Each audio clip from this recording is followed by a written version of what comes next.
Sumainyo ang Panginoon. At sumaiyo rin. Ang mabuting balita ng Panginoon ayon kay San Lucas. Papuri sa iyo, Panginoon. Noong panahong iyon, nakatayo si Jesus sa baybayin ng lawa ng Genezaret. Pinagkalipunpunan siya ng napakaraming tao na ibig makarinig ng salita ng Diyos.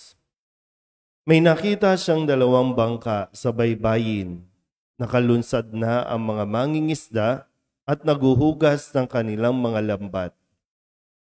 Lumulan siya sa isa sa mga bangka at hiniling kay Simong may-ari nito na ilayo ng kaunti sa tabi. Naupo siya sa bangka at nangaral sa mga tao. Pagkatapos niyang magsalita ay sinabi niya kay Simon, "Pumalaot kayo at ihulog ang mga lambat upang manghuli." Sumagot si Simon, "Guro, magdamag po kaming nagpagod at wala kaming nahuli. Ngunit dahil sa sinabi ninyo, ihuhulog ko ang mga lambat."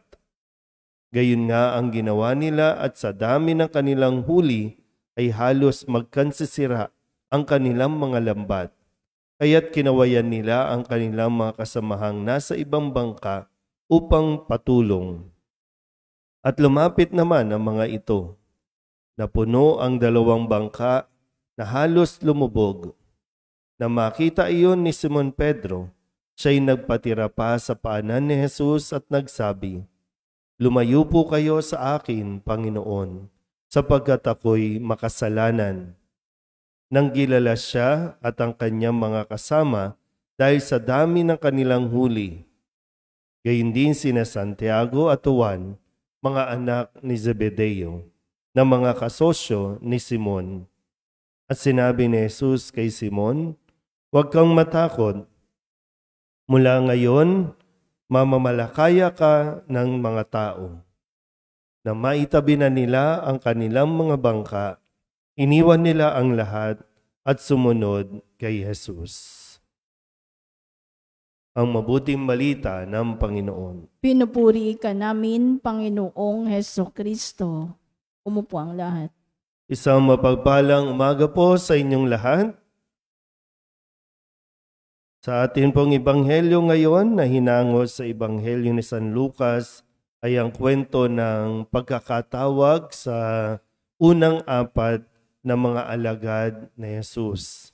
Itong si Simon at ang kapatid niyang si Andres at ang magkapatid na si Juan at Santiago, mga mangingisda. Mga kilalang mangingisda at hindi lang basta mangingisda kundi eksperto sa larangan ng pangingisda. Pero sa kwento natin ay magdamag na walang huli. Hindi pa nila kilala si Jesus na mga panahong ito, bagamat inihintay din nila ang pagdating ng Mesiyas. Hindi pa nila nakikilala. Nakilala lang nila ng maranasan nila ang mapaghimalang salita ni Jesus. Pero tinawag sila ni Jesus para maging mamamalakaya. Hindi na manguhuli ng isda, kundi manguhuli ng mga tao.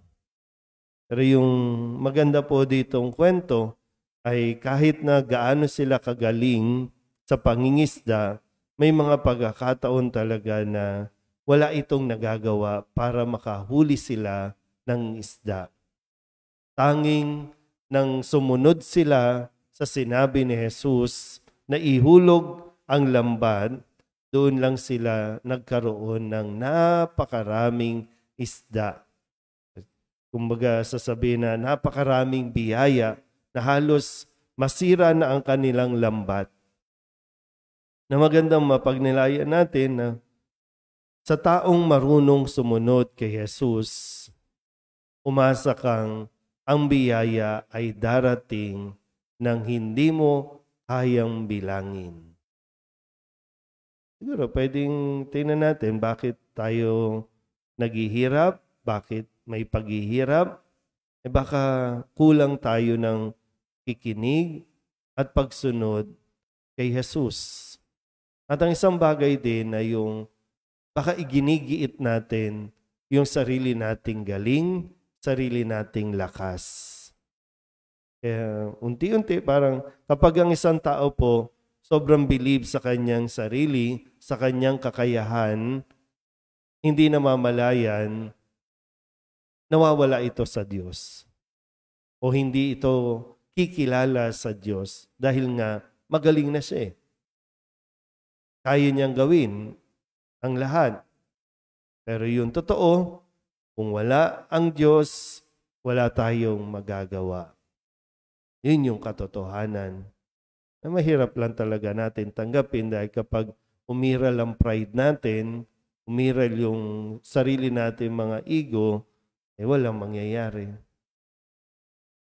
Hindi tayo tinawag at tinatawag ni Jesus dahil magaling tayo, dahil meron tayong maibibigay.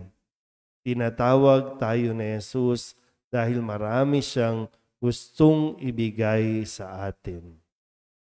Kung makukuha lang natin na makinig muna at saka sumunod sa kanyang sinasabi, nakakatiyak, tiksik, liglig, at umaapaw na biyaya ang atin pong matatanggap. Amen?